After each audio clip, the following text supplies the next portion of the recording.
গৰুটো ইছলাম ধৰ্মৰ লগত কোনো প্ৰকাৰে জড়িত নহয়। গৰু খালেই যে ইছলাম ধৰ্ম তেওঁ থাকিব, ধৰ্ম থাকিব, আৰু গৰু নাখালে যে তেওঁ ধৰ্ম গুচি যাব, তেনেকুৱা কথা নাই। প্ৰকৃততে মোগল কোনখিনি আপোনাৰ মতে? মোগল মানে মুছলমান নহয়। সত্ৰ মাটি কিমানখিনি বেদখলমুক্ত হ'ল, এইটো কিবা তথ্য আছে নেকি আপোনাৰ? মোৰ লগত বৰ্তমান তথ্যটো নাই যে ভাসানীৰ লক্ষ্য উদ্দেশ্যৰ লগত বৰ্তমানৰ বদৰুদ্দিনৰ লক্ষ্য উদ্দেশ্যৰ আমি একো পাৰ্থক্য দেখা নাপাওঁ। নাজমুল বেছিকেলি ৰাজনীতিবিদ তেওঁ নহয়, তেওঁ এজন ব্যৱসায়ী, আৰু ইয়াত কেঁচামাল হিচাপে সংখ্যালঘু মানুহখিনিক ব্যৱহাৰ কৰি আছে।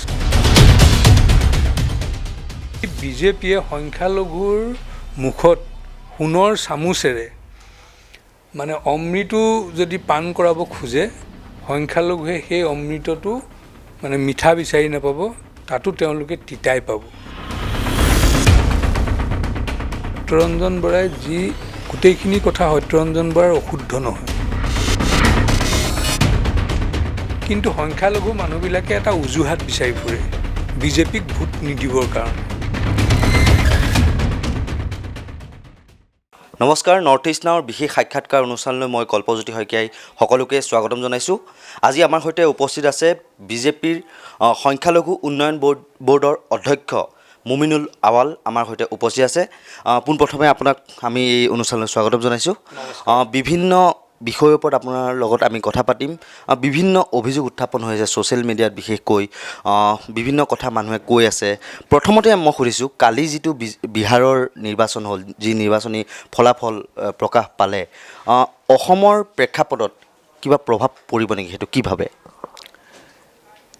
অসমৰ প্ৰেক্ষাপট বুলি কথা নাই, যে অসমত বৰ্তমানৰ যিখন মিত্ৰজোঁটৰ চৰকাৰ আছে, এই চৰকাৰখনে অসমীয়া জাতি মাটি ভেটিৰ স্বাৰ্থত, অসমৰ খিলঞ্জীয়াৰ স্বাৰ্থত কিছুমান যুগান্তকাৰী আৰু সিদ্ধান্ত গ্ৰহণ কৰিছে, যিবিলাক সিদ্ধান্তৰ যোগেদি ভৱিষ্যতৰ দিনত অসমীয়া জাতি জনগোষ্ঠীৰ বিভিন্ন ধৰ্মাৱলম্বী লোকসকল চিৰদিনৰ কাৰণে, চিৰকালৰ কাৰণে সুৰক্ষিত হৈ থাকিব। আমাৰ ভাষা, কৃষ্টি, সংস্কৃতি চিৰকালৰ কাৰণে সুৰক্ষিত হৈ থাকিব।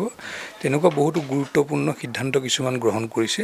নিশ্চিতভাৱে এই সিদ্ধান্তসমূহৰ সম্পৰ্কত অসমৰ ৰাইজৰ মাজত চিন্তা চৰ্চা আছে, আলোচনা বিলোচনা হৈছে, আৰু এইবিলাক বিষয়ে নিশ্চিতভাৱে যোৱা 16 চনৰ নিৰ্বাচনত ভাৰতীয় জনতা পাৰ্টীৰ মিত্ৰজোঁটৰ প্ৰতি ৰাইজৰ যিটো সমৰ্থন আছিল, তাতোতকৈ অধিক বৃদ্ধি হ'ব 2021 নিৰ্বাচনত। সেই কথাটোত আমি দৃঢ় বিশ্বাসী। কিমানখন আসন আশা কৰিব এইবাৰ? দলেতো কৈ আছে যে বিজেপি +100+। আমি আশাবাদী যে ভাৰতীয় জনতা পাৰ্টীৰ মিত্ৰজোঁটে 100খনতকৈ অধিক আসন পাবৰ কাৰণে সক্ষম হ'ব। কিন্তু এটা কথা মই ব্যক্তিগতভাৱে লক্ষ্য কৰিছোঁ, যে যিসকলে কয় যে ধৰ্মীয় মেৰুকৰণ বুলি বেলেগক গালি পাৰি থাকে, কিন্তু সেইকেইটা ৰাজনৈতিক দলেই ইছলাম ধৰ্মী মানুহখিনিক ধৰ্মীয়ভাৱে মেৰুকৰণ প্ৰায় সম্পূৰ্ণ কৰি তুলিছে। মই পোনছাতে UDF কংগ্ৰেছৰ কথা কৈছোঁ, যে এই দুটা দলে ধৰ্মীয় মেৰুকৰণৰ যোগেদি ইছলাম ধৰ্মী ভোটাৰসকলক মোটামুটিভাৱে মেৰুকৰণ সম্পন্ন কৰিছে। গতিকে ভাৰতীয় জনতা পাৰ্টীয়ে আমি ধৰ্মীয় মেৰুকৰণত আমি নাযাওঁ, বা তেনেকুৱা কথা আমি পোষকতা নকৰোঁ, তেনেকুৱা কামৰ বিৰোধিতা কৰোঁ। কিন্তু ভাৰতীয় জনতা পাৰ্টীয়ে অসমৰ খিলঞ্জীয়া জাতি জনগোষ্ঠীৰ মেৰুকৰণৰ আমি পোষকতা কৰোঁ। অসমৰ যিসকল ভূমিপুত্ৰ খিলঞ্জীয়া মানুহ আছে, এইসকল একত্ৰিত হ'ব লাগিব। মুখ্যমন্ত্ৰী ডাঙৰীয়া ইতিমধ্যে ঘোষণা কৰিছে, মোগলৰ আক্ৰমণ চলি আছে, আমি মোগলক পৰাজিত কৰিব লাগিব। নিশ্চয়কৈ মোগলৰ প্ৰসংগ যিহেতু আপুনি উত্থাপন কৰিছে, মুখ্যমন্ত্ৰী সৰ্বানন্দ সোণোৱালে মোগলৰ প্ৰসংগ উত্থাপন কৰিছে, আৰু লগতে সভ্যতাৰ যুঁজৰ কথা কৈছে স্বাস্থ্যমন্ত্ৰী ডক্টৰ হিমন্ত বিশ্ব শৰ্মাই। প্ৰকৃততে মোগল কোনখিনি আপোনাৰ মতে? মই এই কথাটো আগতেও স্পষ্ট কৰিছোঁ, মোগল মানে মুছলমান নহয়। আৰু মোগল হৈছে অসমৰ জাতি কৃষ্টি সংস্কৃতি ভাষা পৰম্পৰা ঐতিহ্যৰ যিসকল বিৰোধী বা যিসকলে আমাৰ এই বিষয়বিলাকত আঘাত আনিবৰ কাৰণে এক পৰিকল্পিতভাৱে কাম কৰি আছে, সেই শক্তিবিলাকেই হৈছে মোগল। গতিকে ইয়াত মুখ্যমন্ত্ৰী ডাঙৰীয়াই এটা বহল অৰ্থত অলপ গভীৰভাৱে চিন্তা কৰি এই কথাটো কৈছে। আৰু আমাৰ এগৰাকী প্ৰভাৱশালী মন্ত্ৰী হিমন্ত বিশ্ব শৰ্মা ডাঙৰীয়ায়ো যিটো সভ্যতাৰ যুঁজৰ কথা কৈছে, যে এই কথাকেইটাত যথেষ্ট গুৰুত্ব আছে আৰু সেই কথাকেইটা আমি বিশ্লেষণ কৰিব লাগিব। আমি প্ৰতিগৰাকী অসমীয়াই আমি বিশ্লেষণ কৰি চাব লাগিব আৰু নিশ্চিতভাৱে এই দুটা বিষয়ৰ ওপৰতে ভিত্তি কৰি আগন্তুক দিনত ৰাজনৈতিকভাৱে অসমৰ ৰাইজে সিদ্ধান্ত গ্ৰহণ কৰিব লাগিব। সভ্যতাৰ কথাটো আৰু মোগলৰ কথাটো, এই দুটাৰ ওপৰত ভিত্তি কৰিয়ে নিশ্চিতভাৱে 2021ত নিৰ্বাচন অনুষ্ঠিত হ'ব আৰু ৰাইজে এইকেইটা কথাৰ প্ৰতি লক্ষ্য ৰাখিয়ে নিশ্চিতভাৱে ৰাজনৈতিক সিদ্ধান্ত গ্ৰহণ কৰিব। আপুনি ক'লে বাৰু, কিন্তু কংগ্ৰেছে ক'বলৈ বিচাৰিছে, কংগ্ৰেছৰ সিদিনা দুৰ্গা দাস বড়োৰ মই এটা সাক্ষাৎকাৰ লৈছিলোঁ। তেওঁ তেতিয়া কৈছিল যে অমিত শ্বাহ, নৰেন্দ্ৰ মোদী, সৰ্বানন্দ সোণোৱাল আৰু হিমন্ত বিশ্ব শৰ্মাহে প্ৰকৃততে মোগল। কংগ্ৰেছে কেতিয়াও মোগলৰ পোষকতা কৰা নাই। কি ক'ব আপুনি? না, দুৰ্গা দাস বড়ো ডাঙৰীয়াই বুৰঞ্জীৰ কিতাপ পঢ়ি কি ভাবিছে কি গুণিছে নাজানো, কিন্তু কথাটো হৈছে যে লাচিত বৰফুকনৰ লগত আমাৰ ইয়াত ইছমাইল ছিদ্দিকী আছিল আৰু মোগলৰ সেনাপতি কিন্তু ৰামসিংহ আছিল। সেই কথাটো দুৰ্গা দাস বড়ো ডাঙৰীয়াই মনত ৰখা উচিত।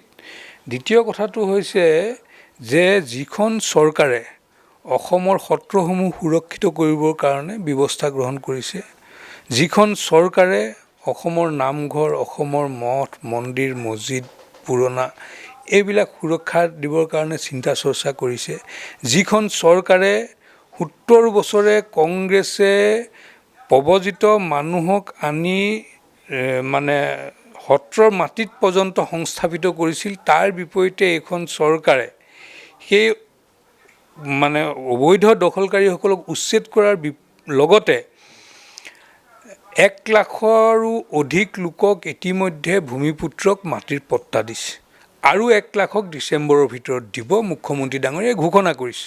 সত্ৰ মাটি কিমানখিনি বেদখলমুক্ত হ'ল, এইটো কিবা তথ্য আছে নেকি আপোনাৰ? তথ্যটো চৰকাৰৰ ঘৰত আছে, মোৰ লগত বৰ্তমান তথ্যটো নাই। যে বেদখল মুক্ত চৰকাৰে কৰিছে সেইটো সকলোৱে জানে, আপোনালোকেও জানে। এতিয়া কথাটো প্ৰকাশ কৰা নাই এতিয়ালৈ কিমান কি সত্ৰ মাটি বেদখলমুক্ত হ'ল। যিহেতু আপোনালোকে চৰকাৰ আছিল, সেইটো ৰাইজক জনোৱাটো আপোনালোকৰ কৰ্তব্য। নিশ্চিতভাৱে ৰাজহ বিভাগৰ পৰা এই তথ্যটো লৈ মই আপোনাক জনাম বাৰু। কিন্তু কথাটো হৈছে যে আজি অসম সাহিত্য সভা বা বড়ো সাহিত্য সভা বা অসমৰ বিভিন্ন জনগোষ্ঠীয় যিবিলাক সাহিত্য সভা আছে, প্ৰত্যেকখন সাহিত্য সভালৈকে এইখন চৰকাৰে অনুদান দিছে। গতিকে এই কথাবিলাক হৈছে জাতি মাটি ভেটি সুৰক্ষা দিয়াৰ লগতে শক্তিশালী কৰাৰ পদক্ষেপ এইবিলাক। গতিকে এই কথাবিলাকত কংগ্ৰেছ আৰু UDFে সহ্য কৰিব পৰা নাই, তেওঁলোকৰ পুৰণি উঠিছে, কাৰণ তেওঁলোকৰ লক্ষ্য উদ্দেশ্য বেলেগ আছিল। আজি ভাচানিৰ লক্ষ্য উদ্দেশ্যৰ লগত বৰ্তমানৰ বদৰুদ্দিনৰ লক্ষ্য উদ্দেশ্যৰ আমি একো পাৰ্থক্য দেখা নাপাওঁ। আজি ভাচানিৰ যেতিয়া ওলাইছিল তেতিয়া অসমৰ ভাষা কৃষ্টি সংস্কৃতি আৰু ধৰ্ম ৰক্ষা কৰিবৰ কাৰণে অম্বিকাগিৰি ৰায়চৌধুৰীয়ে জাতীয় সুৰক্ষা বাহিনী গঠন কৰিছিল আৰু এই মুছলিম লীগৰ বিৰুদ্ধে তেওঁ অৱস্থান গ্ৰহণ কৰিছিল। আৰু অম্বিকাগিৰি ৰায়চৌধুৰীক আমি এগৰাকী অসমীয়া জাতিৰ মানে জাতীয় পুৰুষেই নহয়, তেওঁৰ নিচিনা এগৰাকী জাতীয়তাবাদী হয়তো দ্বিতীয় এজন নোলাব। বহুতে অভিযোগ কৰে আৰু বিশেষকৈ কালি যি বিহাৰৰ নিৰ্বাচনী ফলাফল, আছাৰুদ্দিন ওৱেইছিৰ দৰে বিজেপিৰ বি টিম হৈ পেলাই কাম কৰিছে বদৰুদ্দিন আজমলে, এই অভিযোগ উঠিছে আৰু ছ'চিয়েল মিডিয়াত বিষয়টো চৰ্চিত হৈছে। কি ক'ব আপুনি? বদৰুদ্দিন আজমলে বিজেপিৰ বি টিম হৈছে নে কাৰ বি টিম হৈছে সেইটোতো দেখিয়ে আছে। তেওঁলোকে মিত্ৰতা কাৰ লগত কৰিবলৈ গৈ আছে। কংগ্ৰেছৰ বি টিম হিচাপে আছিল, এতিয়া কংগ্ৰেছত মিত্ৰতা হৈছে। কেইদিনমানৰ পিছত বদৰুদ্দিন আজমল কংগ্ৰেছত যাব। কাৰণ বস্তুটো তেনেকুৱা। আৰু বদৰুদ্দিন আজমল বেচিকেলি ৰাজনীতিবিদ তেওঁ নহয়, তেওঁ এজন ব্যৱসায়ী। তেওঁ ৰাজনীতিটো ব্যৱসায় হিচাপে গ্ৰহণ কৰিছে আৰু ইয়াত কেঁচামাল হিচাপে সংখ্যালঘু মানুহখিনিক ব্যৱহাৰ কৰি আছে। গতিকে বদৰুদ্দিন আজমল ৰাজনীতিবিদ নহয়, তেওঁ এজন ব্যৱসায়ী আৰু ৰাজনীতিটো তেওঁ ব্যৱসায় হিচাপে গ্ৰহণ কৰিছে। সেইকাৰণে বদৰুদ্দিন আজমলে আজি আচলতে কংগ্ৰেছৰ লগত এলায়েন্সত গৈছে আৰু অলপ দিনৰ পিছত আপুনি দেখিব যে বদৰুদ্দিন আজমলে কংগ্ৰেছটো গ্ৰাস কৰিব। এক অভিযোগ আছে বিজেপিৰ প্ৰতি সংখ্যালঘু যিসকল লোক তেওঁলোক আকৰ্ষিত নহয় বুলি এক অভিযোগ উত্থাপিত হৈছে বিভিন্ন সময়ত। তাৰ বিপৰীতে আমি দেখিবলৈ পাইছোঁ ফেচবুকত এক চৰ্চা চলিছে, মোগলৰ কথা কয় বিজেপিয়ে, কিন্তু বহু পূৰ্ববংগীয় মূলৰ লোককো বিজেপিত যোগদান কৰোৱা বুলি অভিযোগ উত্থাপিত হৈ আছে। এই সন্দৰ্ভত কি ক'ব? প্ৰথম কথাটো হৈছে ভাৰতীয় জনতা পাৰ্টীৰ চৰকাৰ দিছপুৰত হোৱাৰ পিছত বিগত কংগ্ৰেছ চৰকাৰৰ দিনৰ নিচিনাকৈ ৰাতি ঘৰত মানুহ শুই থাকোঁতে সংখ্যালঘু মানুহক গুলীয়াই হত্যা কৰাৰ ঘটনা এইখন চৰকাৰৰ দিনত হোৱা নাই। এইখন চৰকাৰৰ দিনত সংখ্যালঘুসকল সম্পূৰ্ণৰূপে সুৰক্ষিত হৈ আছে। সংখ্যালঘুসকলক ক'তো বঞ্চিত হোৱাৰ উদাহৰণ আমি দেখিবলৈ পোৱা নাই বা তেনেকুৱা ঘটনা আমাৰ সন্মুখত কোনেও অনাও নাই। দ্বিতীয় কথাটো হৈছে যে সংখ্যালঘু মানুহবিলাকৰ মাজত এই যিবিলাক বিজেপি বিৰোধী শক্তি, সেই শক্তিবিলাকে কিছুমান অপপ্ৰচাৰ চলাই থাকে। কয় মছজিদত আজান দিয়া বন্ধ হ'ব, অমুক হ'ব, তমুক হ'ব, এনেকুৱা বিভিন্ন ধৰণৰ কথাবিলাক কৈ থাকে। গতিকে সংখ্যালঘু মানুহবিলাক আজি এটা ভুল ধাৰণালৈ চলি আছে। আজি যদি বিজেপিয়ে সংখ্যালঘুৰ মুখত সোণৰ চামুচেৰে মানে অমৃতো যদি পান কৰাব খোজে, সংখ্যালঘুৱে সেই অমৃতটো মানে মিঠা বিচাৰি নাপাব, তাতো তেওঁলোকে তিতাই পাব। গতিকে সংখ্যালঘুৰ মানসিকতাটো তেনেকুৱা হৈ আছে। লাহে লাহে নিশ্চিতভাৱে সলনি হ'ব। আৰু সংখ্যালঘু মানুহখিনিৰ কাৰণে UDF আৰু কংগ্ৰেছে যদি জহৰো দি দিয়ে খাবলৈ, খাই পেলাই ক'ব যে জহৰটো একেবাৰে খাটি আছিল দেই, লগে লগে মৰিলোঁ। গতিকে মাইনৰিটি মানুহৰ মানে মনোভাৱটো তেনেকুৱা। আজি যদি বিজেপিয়ে অমৃত দিয়ে, সেই অমৃতটো তেওঁলোকে সোৱাদ নাপাব, কিন্তু কংগ্ৰেছে UDFে জহৰ দি দিলে খাই মৰা আগমুহূৰ্তত কৈ যাব যে জহৰটো একেবাৰে খাটি আছিল, খাই লগে লগে মৰিলোঁ। এইখিনিতে আৰু এটা কথা নথকা নহয়, বিজেপিৰ নেতা সত্যৰঞ্জন বৰাই বহুতো ইছলাম বিদ্বেষী বা মুছলমান বিদ্বেষী মন্তব্য বহু সময়ত কৰি আহিছে, যাৰ বাবে সিও এটা কাৰণ নেকি যে বিজেপিক সংখ্যালঘু লোকসকলে তাৰমানে আঁকোৱালি ল'ব পৰা নাই? এটা কথা চাওক, সত্যৰঞ্জন বৰা প্ৰথম কথা হ'ল যে তেওঁ নিজকে বিজেপিৰ নেতা শিলাদিত্য দেৱো আছে। চাওক, শিলাদিত্যৰ নাম ল'লে, সত্যৰঞ্জনৰ নাম ল'লে মোৰ নামটোও ল'ব লাগিব। কিন্তু কথাটো হৈছে যে সত্যৰঞ্জন বৰাই যি গোটেইখিনি কথা সত্যৰঞ্জন বৰাৰ অশুদ্ধ নহয়, কিছুমান সত্য কথা কৈ আছে। আৰু সত্যৰঞ্জন বৰাই ইছলাম ধৰ্ম সম্পৰ্কত যিকেইটা কথা কৈছে, সেই কথাকেইটাত তেওঁৰ ব্যাখ্যা হয়তো ভুল আছে। তেওঁৰ দৃষ্টিভংগীত কিছু পাৰ্থক্য আছে। আৰু মই ভাবোঁ অসমত ইছলাম ধৰ্মৰ বহুতো কাজী আছে, বহুতো মুফতি আছে, বহুতো মৌলানা আছে, বিদ্বান লোকসকল আছে। ধৰ্মীয় কথা এটাৰ ভুল ব্যাখ্যা যদি সত্যৰঞ্জন বৰাই দাঙি ধৰিছে, তাক শুদ্ধ ৰূপত ৰাইজৰ সন্মুখত দাঙি ধৰাটো সেই ধৰ্মৰ দায়িত্ব লৈ থকাসকলৰ কৰ্তব্য। আজি ইছলামত আছে যে পৃথিৱীখন দলিচাৰ দৰে। সত্যৰঞ্জন বৰাই তাৰ ব্যাখ্যাটো দিছে যে ইছলাম ধৰ্মত পৃথিৱীখন চেপেটা বুলি আছে। কিন্তু ইছলামৰ দৃষ্টিভংগীটো হৈছে যে দলিচা মানে দলিচাখন যেনেকৈ ধৰণৰ সুন্দৰ, সেই সুন্দৰতাৰ কথাহে কৈছে, তাৰ আকৃতিটোৰ কথা কোৱা নাই, সৌন্দৰ্যতাৰ কথা কৈছে। অৰ্থাৎ পৃথিৱীখন নদ নদী পাহাৰ ভৈয়াম চৰাই চিৰিকটি গোটেইবিলাক আছে, প্ৰাকৃতিক সৌন্দৰ্য আছে। গতিকে এই কথাটো ধৰ্মীয়ভাৱে সেই ব্যাখ্যাটো আছে, কিন্তু সত্যৰঞ্জন বৰাই ভাবিছে আকাৰটোৰ কথা। কিন্তু এটা তেনেকুৱা ধৰণৰ কিছুমান কথা আছে। গতিকে সকলোবিলাক কথা সত্যৰঞ্জন বৰাই কোৱা সকলোবিলাক কথা সঁচাও নহয় আৰু শুদ্ধও নহয়। গতিকে তেওঁ কিছুমান ভুল কথা কৈ থাকে, কিন্তু সেই ভুল কথাখিনি যে ৰাইজক মাজত বিৰূপ প্ৰতিক্ৰিয়া পেলাইছে, গতিকে সেই দায়িত্বত থকা ইছলামধৰ্মী যিসকলে নিজকে বিভিন্ন ইছলামিক সংগঠনৰ দায়িত্বত থকা বুলি কয় বা নিজকে যিসকলে দায়িত্ব লৈ আছে বিভিন্ন সংগঠনৰ, তেওঁলোকে সত্যৰঞ্জন বৰাই কৰা যিবিলাক অপব্যাখ্যা সেইবিলাকৰ প্ৰকৃত সত্য ব্যাখ্যাখিনি ৰাইজৰ ওচৰত দাঙি ধৰাটো মই প্ৰয়োজন বুলি ভাবোঁ। আৰু সত্যৰঞ্জন বৰাৰ কথাত আচলতে সংখ্যালঘু মানুহবিলাকে কেতিয়াও বিজেপিক বেয়া পাব যুক্তি নাই, কিন্তু সংখ্যালঘু মানুহবিলাকে এটা অজুহাত বিচাৰি ফুৰে বিজেপিক ভোট নিদিবৰ কাৰণে। গতিকে অজুহাতটো হয়তো মুমিনুল লাওলো হ'ব পাৰে, অজুহাত হয়তো সত্যৰঞ্জন বৰাও হ'ব পাৰে, অজুহাত হিমন্ত বিশ্ব শৰ্মাও হ'ব পাৰে, অজুহাত শিলাদিত্যদেৱো হ'ব পাৰে, কিন্তু মাননীয় মুখ্যমন্ত্ৰী সৰ্বানন্দ সোণোৱাল ডাঙৰীয়াৰ 3,50,00,000 মানুহক লগত লৈ চলাৰ যিটো নীতি, সেই নীতিটো কমচে কম আমি সকলোৱে আস্থা বিশ্বাস ৰাখিব লাগে। আজি মই প্ৰত্যাহ্বান জনাইছোঁ যিবিলাকে নিজকে সংখ্যালঘুৰ নেতা বুলি কয়, যিবিলাকে বিজেপিক সংখ্যালঘুৰ বিৰোধী বুলি কয়, তেনেকুৱা মানুহবিলাকে আজি পলিটিকেলি মই বদৰুদ্দিন আজমল ডাঙৰীয়াক মই প্ৰত্যাহ্বান জনাইছোঁ, মই ৰিপুণ বৰাক প্ৰত্যাহ্বান জনাইছোঁ, এটা এনেকুৱা ঘটনা তেওঁলোকে উদাহৰণ হিচাপে অন্ততঃ দাঙি ধৰক, যিটো ঘটনাৰ দ্বাৰা প্ৰমাণ কৰিব পাৰে যে ভাৰতীয় জনতা পাৰ্টি মুছলমান বিৰোধী। ভাৰতীয় জনতা পাৰ্টিৰ দিনত নিশ্চিতভাৱে আজি অসমত বা গোটেই ভাৰতবৰ্ষত ইছলামধৰ্মীসকল শান্তিত আছে, নিৰাপদে আছে, প্ৰাপ্যৰ পৰা বঞ্চিত হোৱা নাই। কংগ্ৰেছৰ দিনত সংখ্যালঘুৰ মাজত কেৱল দালাল আৰু দালাল সৃষ্টি হ'ল। সত্যৰঞ্জন বৰাই আৰু এটা দাবী কৰিছে যে গো মাংস বিক্ৰী কৰা বন্ধ কৰিব লাগে বা গো হত্যা বন্ধ কৰিব লাগে। আপোনাৰ মতে বিষয়টো কি? বিজেপিৰো কিছু কিছু ৰাজ্যত এইটো কিন্তু হৈছে, গো হত্যা বন্ধ হোৱা পৰিলক্ষিত হৈছে, কি ক'ব? গৰুটো ইছলাম ধৰ্মৰ লগত কোনো প্ৰকাৰে জড়িত নহয়।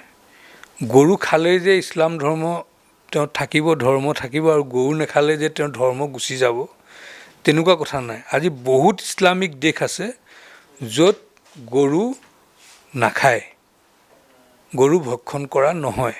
আৰু ধৰ্মত এই কথাটোও আছে যে যিখন সমাজত থাকিবা সেইখন সমাজৰ প্ৰতি তুমি শ্ৰদ্ধাশীল হ'বা, সেইখন সমাজৰ নিয়ম নীতি তুমি মানি চলিবা, সেইটো ইছলামত নিৰ্দেশনা আছে।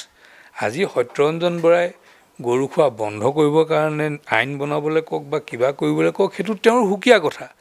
কিন্তু মই কথাটো এইটোৱে কৈছোঁ যে আজি বহু ইছলামিক দেশত গৰু খোৱা নহয় বা গৰু তাত নায়েই, আৰু ধৰ্মীয়ভাৱে এইটো নিৰ্দেশনা দিয়ে থৈছে। খাদ্য য'ত যিটো খাদ্য হালাল আৰু হাৰাম সেই নিৰ্দেশনাটো দি থৈছে। গতিকে য'ত যিটো খাদ্য এভেইলেবল আছে সেই খাদ্য সেই তাত মানুহে ভক্ষণ কৰে, কিন্তু খাদ্যটোৰ লগত ধৰ্মৰ কোনো সম্পৰ্ক নাই। ধৰ্মৰ 5টা ফৰজ আছে, সেই 5টা ফৰজ আদায় কৰিলেই ইছলাম অটুট থাকিব। আৰু নিশ্চিতভাৱে কোনোবাই যদি পানী খাই জীয়াই আছে তাৰ গুৰিটো ইছলাম অটুট আছে, আৰু কোনোবাই যদি গাখীৰ খাই জীয়াই আছে তাৰো ইছলাম অটুট আছে, কোনোবাই যদি ঘাঁহ খাই জীয়াই আছে তাৰো ইছলাম অটুট আছে, আৰু কোনোবাই যদি মাংস খাই জীয়াই আছে সি যদি ধৰ্মীয় 5 ফৰজ আদায় কৰিছে তেতিয়াহ'লে তাৰ ইছলাম অটুট আছে। শেষত দুটা কথা সুধিম আপোনাক। কালি বদৰুদ্দিন আজমলে এষাৰ কথা ক'লে, শিল্পগ্ৰামত এটা অনুষ্ঠান অনুষ্ঠিত হৈছিল AIDFৰ, কৈছে যে আজি আমি শিল্পগ্ৰামত অনুষ্ঠান পাতিছোঁ, আমি 21ত কলাক্ষেত্ৰত আমি অনুষ্ঠান পাতিম। আজি মুখ্যমন্ত্ৰী সোণোৱালে তাত পাতিছে, পাতক, কিন্তু আমি 21ত পিছত কলাক্ষেত্ৰ আমি সভা সমিতি কলাক্ষেত্ৰতে আমি অনুষ্ঠিত কৰিম, কি ক'ব? নহয় চাওক, বদৰুদ্দিন আজমলে সেইটো মানে তেওঁ যিটো কথা কৈছে অলপ তাৰ কেইদিনমান আগতে ক'লে যে বিজেপিক ভোট দিলে এই আমাৰ মা ভনীবিলাকক বিজেপিয়ে মানুহে নি ধৰ্ষণ কৰিব, এই কথাটো কৈছে। সেইটো একেবাৰে সাম্প্ৰদায়িক মন্তব্য কৰিছে তেওঁ। আৰু দ্বিতীয় কথাটো যে সেই চিন্তাৰে যদি তেওঁ কলাক্ষেত্ৰৰ কথাটো কৈছে, তেতিয়াহ'লে তাৰ মোৰ ৰিয়েকশ্যনটো বেলেগ হ'ব। আৰু যদি তেওঁ কৈছে যে অহাবাৰ কংগ্ৰেছৰ লগত আমি ক্ষমতাত আহি মুখ্যমন্ত্ৰী হৈ কলাক্ষেত্ৰত মিটিং পাতিম, সেইটো এটা পলিটিকেল কথা হ'ল। গতিকে তেওঁ পলিটিকেলি কথাটো চিন্তা কৰি কৈছে নে সাম্প্ৰদায়িকভাৱে কথাটো চিন্তা কৰি কৈছে, সেইটো আমি চাবলগীয়া কথা। কিন্তু দুইটা কথা, তেওঁ পলিটিকেলি চিন্তা কৰিয়ে কওক বা সাম্প্ৰদায়িকভাৱে চিন্তা কৰিয়ে কওক, দুইটাৰে কিন্তু এটাও নেচেল দেই, এটাও নহ'ব। কাৰণ বদৰুদ্দিন আজমলে যিমানেই যি নকৰক, বদৰুদ্দিন আজমল ডাঙৰীয়াই মুছলমান মানুহখিনি, ইছলাম ধৰ্মৰ মানুহখিনিক মেৰুকৰণ কৰিবৰ কাৰণে চেষ্টা কৰি এইবিলাক কথা তেওঁ কৈ আছে আৰু তেওঁ সফলো হৈছে। আৰু মই ভাবোঁ বিজেপিয়েও এতিয়া মেৰুকৰণটো আৰম্ভ কৰিব লাগে। অসমীয়া খিলঞ্জীয়া জনগোষ্ঠীসকলৰ মেৰুকৰণটো আৰম্ভ কৰিব লাগে। কাৰণ কংগ্ৰেছ আৰু UDFে মোটামুটিভাৱে মেৰুকৰণটো সম্পন্ন কৰিছে। শেষত সুধিছোঁ, বহুতে ফেচবুকত অভিযোগ উত্থাপন কৰে, বহু ইছলাম ধৰ্মীয় লোক বা মুছলমান লোকে আপোনাক কয় আপুনি প্ৰকৃত মুছলমান নহয়। সেই সকলক উদ্দেশ্যে আপুনি কি ক'ব? এটা কথা চাব, ফেচবুকৰ কমেণ্টবোৰ মই পঢ়ি নাচাওঁ। বহুত মানুহে কয় যে পুলিচত কেছ দিব লাগে, অমুক কৰিব লাগে, তমুক কৰিব লাগে, কিবা কিবি কয়। কিন্তু কথাটো হৈছে যে এই মানুহবিলাকে ইছলাম ধৰ্মটো ইমান মানে কমজোৰ নহয়। কোনোবাই ক'লে কাৰোবাৰ ধৰ্ম গুচি যাব। আজি সমগ্ৰ বিশ্বত বিভিন্ন প্ৰান্তৰ বিভিন্ন জাতি, বিভিন্ন জনগোষ্ঠী, বিভিন্ন ভাষা ভাষী সকলো লোকে আজি ইছলাম ধৰ্মটো পালন কৰি আছে। কোনোবা কেইটামান মিয়াই ফেচবুকত কিবা লিখিলে সেইটোত কোনো গুৰুত্ব দিবলগীয়া কথা নহয়। সেই লিখাবিলাক পঢ়িলে তেওঁলোক কেনেকুৱা নিম্ন খাপৰ, কেনেকুৱা থাৰ্ড ক্লাছ 420 মানুহ, তেওঁলোকে আচলতে সামাজিক প্ৰাণীয়ে নহয়। যিবিলাক কথা লিখে, যিবিলাক শব্দ লিখে, সেইবিলাক মানুহ সামাজিকভাৱে তেওঁলোকে জীয়াই থকাৰ নিম্নতম যোগ্যতাখিনিও সেইখিনি মানুহৰ নাই। মই ইমানটোৱে ক'ম। নিশ্চয়কৈ এয়া আছিল সংখ্যালঘু উন্নয়ন ব'ৰ্ডৰ অধ্যক্ষ মুমিনুল আৱাল। আমি এনেদৰে বহু ৰাজনৈতিক ব্যক্তি অথবা অন্যান্য যিসমূহ ক্ষেত্ৰৰ ব্যক্তি, তেওঁলোকৰ সৈতে আমাৰ এই বিশেষ সাক্ষাৎকাৰ অনুষ্ঠান আগুৱাই নিম আৰু তাৰ বাবে চাই থাকিব নৰ্থ ইষ্ট নাও। ভিডিঅ' জাৰ্নেলিষ্ট পাৰ্থৰ সহযোগত মই কল্পজ্যোতি শইকীয়া, নৰ্থ ইষ্ট নাও।